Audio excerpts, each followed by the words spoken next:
How you guys doing today? It's Anthony Gangi. Welcome to another episode of Tier Talk. Guys, look at that topic. I am dating my supervisor. This is going to be a unique topic to cover. Me and Connie have no idea where it's going. We're just going to kind of have a free flow dialogue. I think this is basically going to talk about the concerns and what you must do if you decide to have any type of relationship where the influence can go from the subordinate to the person in charge. So again, it's not just even about dating, even though I kind of joked around and said that. It could be a business relationship. It could be a family thing. Wherever it is where the person that is a subordinate could have influence over a person who is in charge. So I think it's going to be a great dialogue. Guys, by the way, just my sponsors, if you guys get a chance, check out American Military University. If you're looking to go to school, seek higher education, great online school, American Military University. It's a great school, very supportive of what we do on Tier Talk, more importantly, supportive of what we do in the profession. And we also have Guardian RFID. Guys, if you get a chance, we also put content up there as well. If you go to the YouTube channel, check out Guardian RFID. But from inmate tracking and cell checks to cloud-based business and artificial intelligence, Guardian RFID digitally transforms jails, prisons, and juvenile detention facilities of every size. Visit guardianrfid.com for more information. And I also have the link to Inmate Manipulation Decoded in the description. It's one of my books on Amazon. I'm working on my next book called The Daily Reader. A lot of work. I committed myself to something that maybe a lot of work. It really is a lot of work. But I have good friends, people that are motivating me to finish. So I appreciate that. And without further ado, the star of... Stop it. The star of The Fly Behind the Wall and author of The Cage Was Her Cocoon, Connie Alleyne. Connie, how you been? How things going? Everything's going good. The business is evolving. It's growing. We're doing some moving and shaking around here. We got quite a few contracts out there now, and I've got a team who's working to get it all situated. Probably going to be making some adjustments to the training platform so that it integrates well with other systems. So we kind of got quite a bit sort of happening, and just some exciting stuff developing with UConn and just life. I'm excited. It's a good time. Making a difference. So I've been working on my daily reader as well. I'm on January 20th, working my way to December 31st. So yeah, I find time to do it. It's just topics, but we have over 1,100 videos on this. So sometimes I go back and, but the cool thing about what I'm doing is I'm getting quotes from different people. I'm trying not to use the same person twice, except for Russ, because he had two things that I felt were noteworthy. But I'm going to try to go to different people. So far right now, out of the 20 days I've done so far, I've done it with 19 different people, counting Russ twice. You've done it with 19 different people. 19 different people. I'm telling Deanna. Yeah. When I start running out, I'll check on the inmate population, see if they have any thoughts. No, I'm kidding. I'm using Facebook. Facebook's helping me. Sure they do. Yeah, I'm not going to do that. But Facebook's helping me. I got some, I'll post something up and then see if people want to be quoted and then just tell me how they referenced. And I'm hopefully to get a good... I mean, think about it. It's going to be 364 people that have walked the walk that are going to have a sentence in this book. And I think that's pretty cool. So, guys, let's talk about relationships in the workplace. Now, mind you, even though I titled it, as I said, I'm dating my supervisor, there are different types of relationships that could create an influence on a supervisor. So maybe I'll go first with Connie, just real quick, if you can explain some of the relationships that could have an influence on a supervisor. Now, obviously, dating or a love interest, but what other type of relationships do we have? So, we have relationships where we work with, you've come to know your vendors pretty well.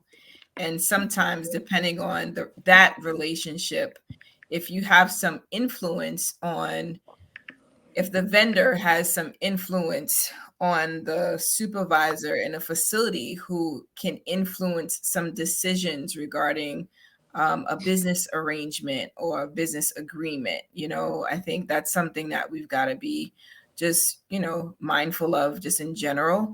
But nonetheless, I think the vulnerability exists if there is a relationship with a vendor. And I think, I mean, we talked about, intimate relationships. Certainly there's that dynamic of um, that power dynamic, which is always a concern. But sometimes you even think about if, as a family member, I have a particular agenda and I know that my family member is someone of influence in the facility. If I can somehow influence that person's judgment or influence their decision, that's certainly something that I think we would want to explore. Yeah, you also have business partners. You could have even someone that, let's say, works two jobs, and at the other job, maybe the subordinate's the boss, and the higher up is winds up being the subordinate.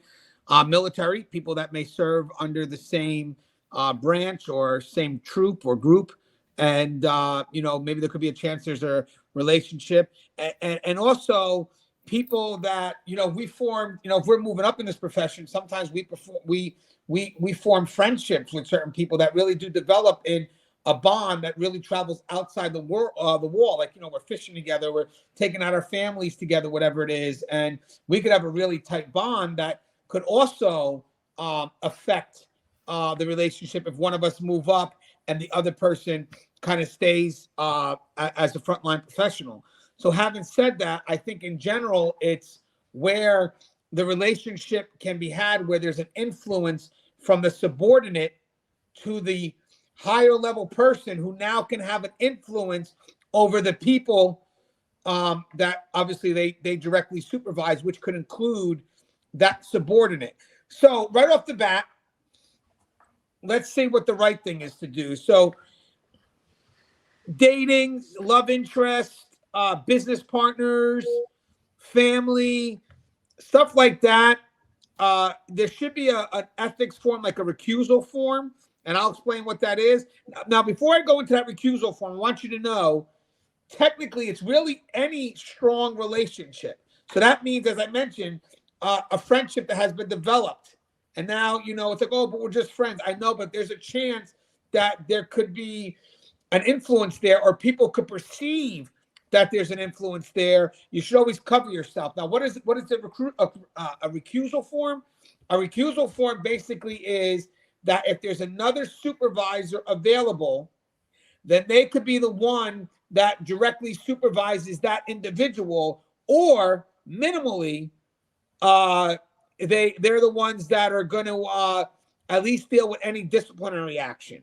So sometimes you may have the recusal form, but you may still have some direct supervision over that individual. As long as it's not being challenged and you're being fair, you should be okay.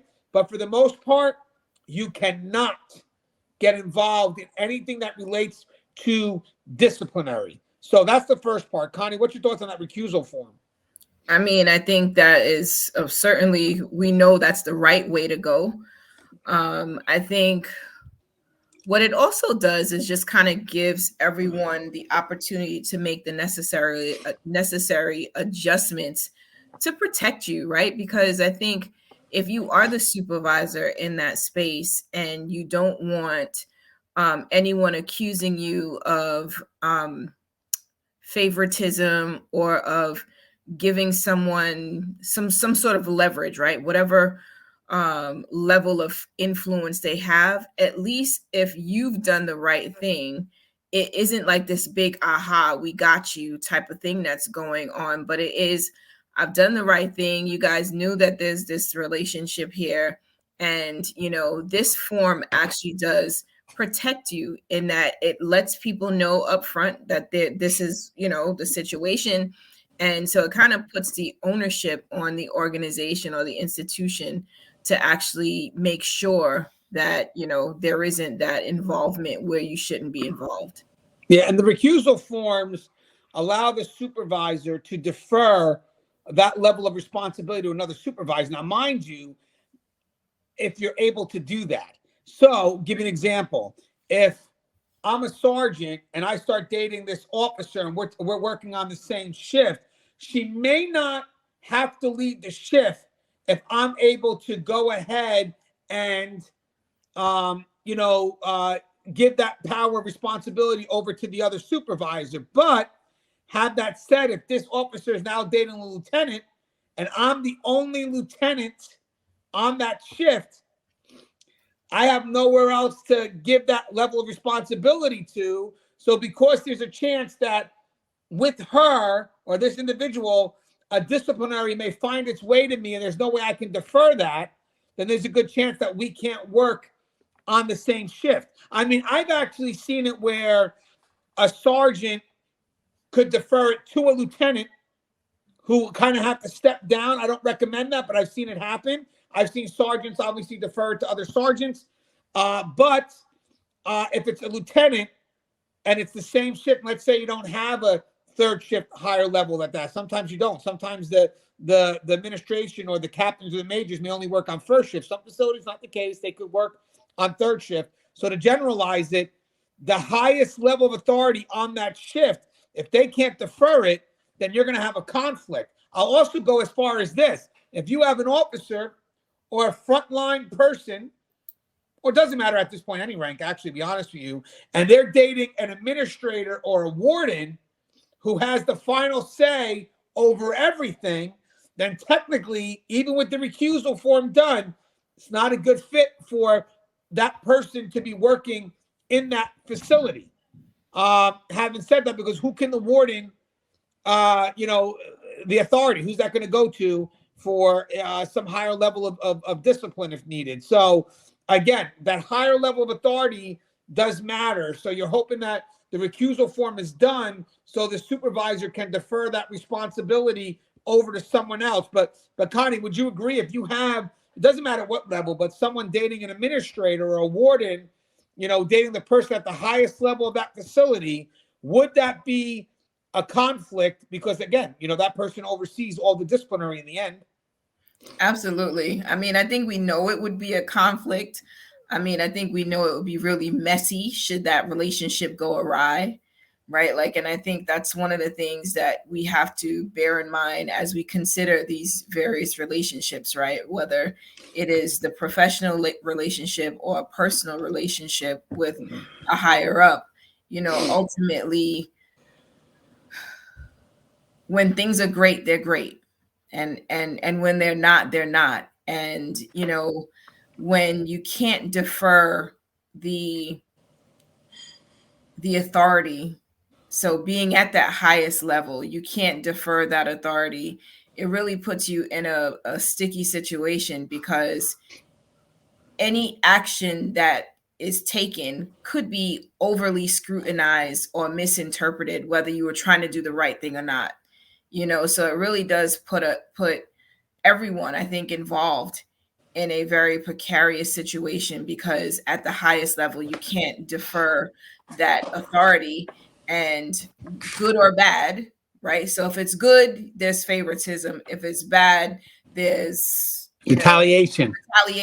I was trying to think of it. I know exactly what you were getting at, because I was thinking about it right now. You have a messy breakup, and even if the let's say the person in higher authority is doing the right thing, all of a sudden now this dating gets exposed. So either way, the supervisor is going to be in trouble anyway, because they probably at that point, if they didn't report it, there's going to be a concern, and now you're involved in that discipline. Your name is on that. Somewhere along the line, trust and believe, if you're directly supervising them and there's a discipline involved, your name is somewhere. So somewhere. And the funny thing is that the issue is really the influence that you're going to have over the people that may work next to that individual. So again, I mean, I like what Connie said about perception. You could have a supervisor, let's say, that's dating an officer, and they're trying to make this officer's road a little bit easier. And then what happens is front lines start seeing a pattern. Like this person is able to get the best of post, or they come in late and no one's sweating them, and it's like, okay, well, you know what? Something's got to be on here. Something's got to be going on here. And what they're going to do is they could mention that, and that could be looked into by an investigative authority. And now the first thing they're going to look at is they're going to ask you if you guys are involved. And even if you haven't been doing anything wrong, let's just say that's just a perception that the front line's running with, but you're totally good. If they find out that you are involved, if you're living together, if you're doing something like that and you didn't report it, that could be a concern that they can address. Now, this isn't really a concern so much with peers dating each other, even though I think that's for a later discussion. This is definitely a concern when you're a supervisor in a position of authority over not just that individual, but the individual that they work around. So again, Connie, So I don't want you to skip over the fact that you said all there has to be is a mention. Yeah. Right? It doesn't have to be factual. They don't have to have anything else other than a mention to spark an investigation. Right. And I just didn't want us to gloss over that. I think that's an important part. Yeah, because again, I mean, that's what kind of starts it all. So even if you're not doing nothing wrong, the first thing they're going to do is someone's going to investigate this relationship, because and the reason why they're able to do it, guys, to be honest with you, because some people will be like, well, that's what we're doing on our home life. I get it. But if there's a chance it could affect the work life, it starts to fall into an ethical issue. So having said that, if that relationship does, I mean, right now we're just proving that a relationship exists. But now the concern is you got the staff saying all these things, and now they confirm that there's a relationship. And I'll be honest with you guys, if you're a supervisor and you're dating a subordinate, even if you're by the book, it's the perception. Now, granted, let's say I was a supervisor and I started catching feelings for a subordinate. I'm going to do the recusal, and they should be good with that.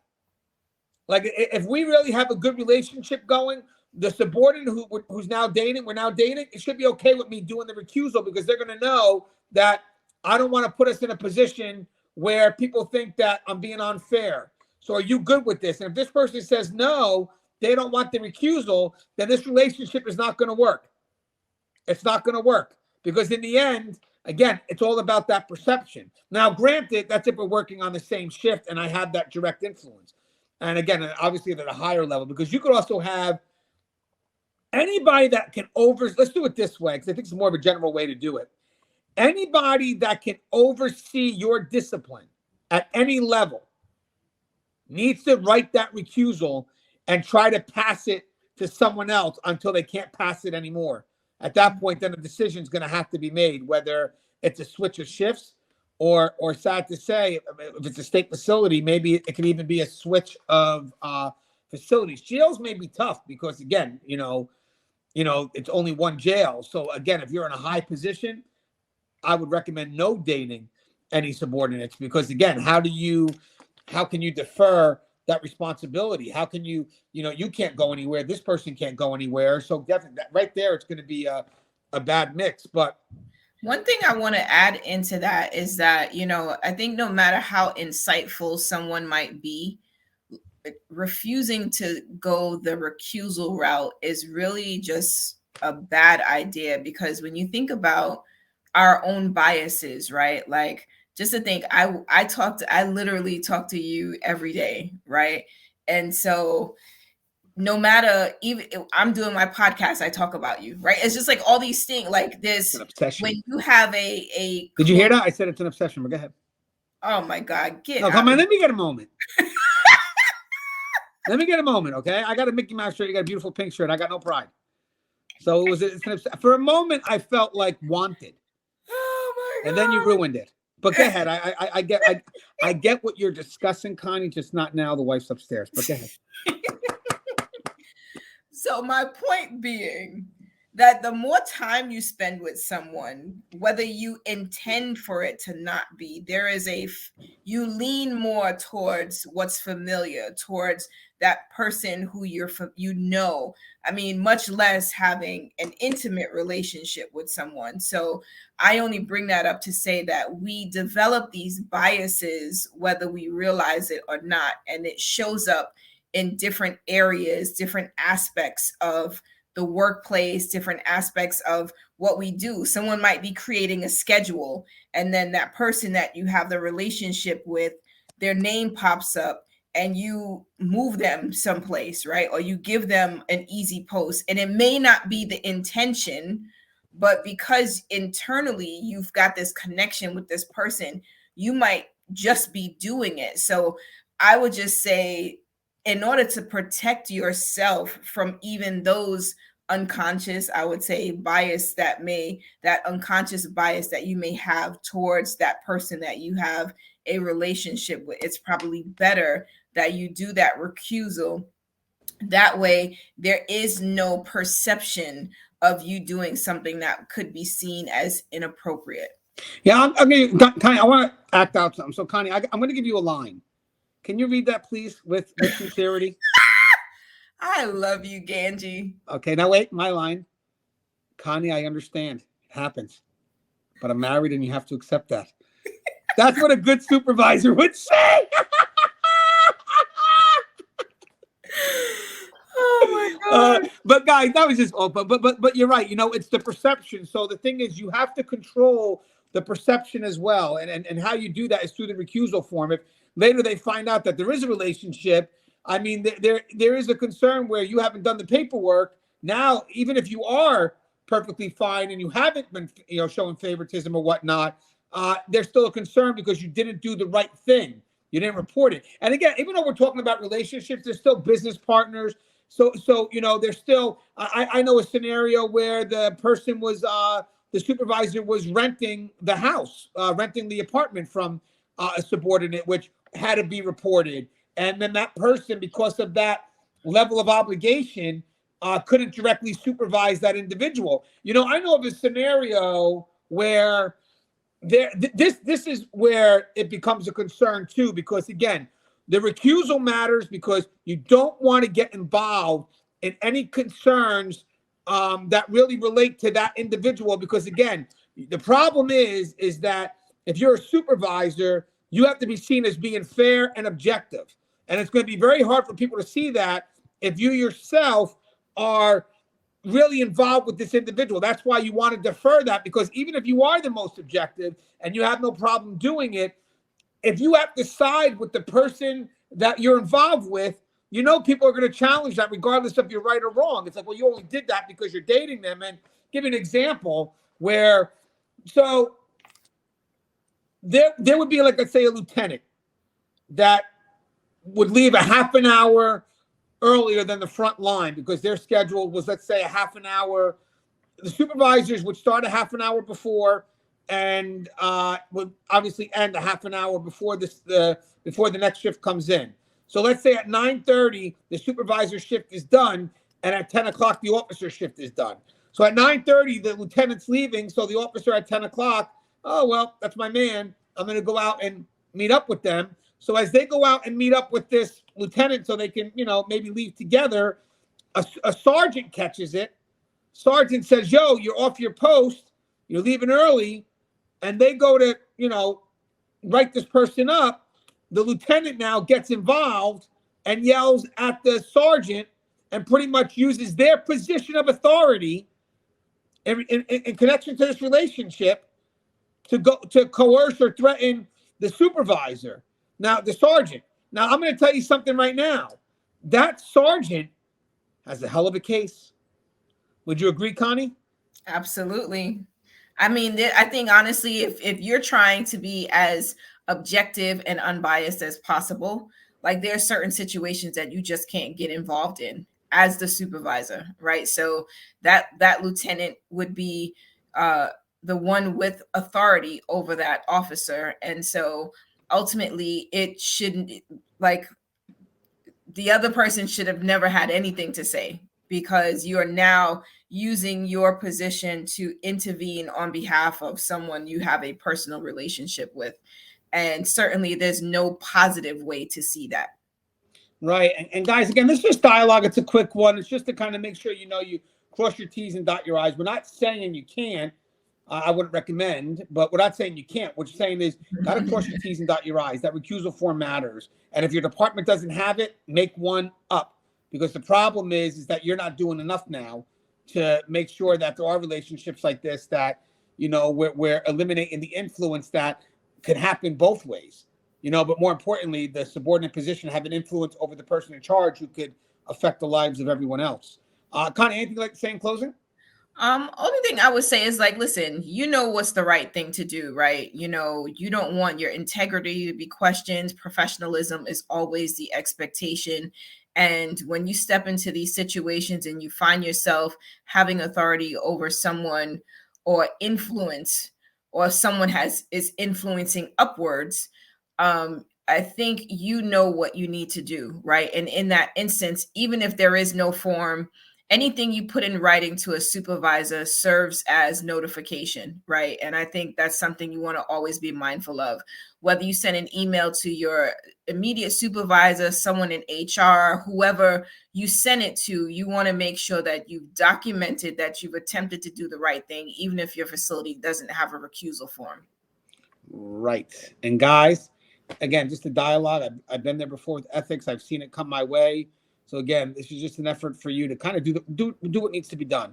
There's a relationship. Make sure you defer that responsibility over. As always, guys, the show is Tier Talk. If you haven't, please subscribe, interact, engage, comment, hit that bell. Bell's going to notify every time I post a video. Stay safe.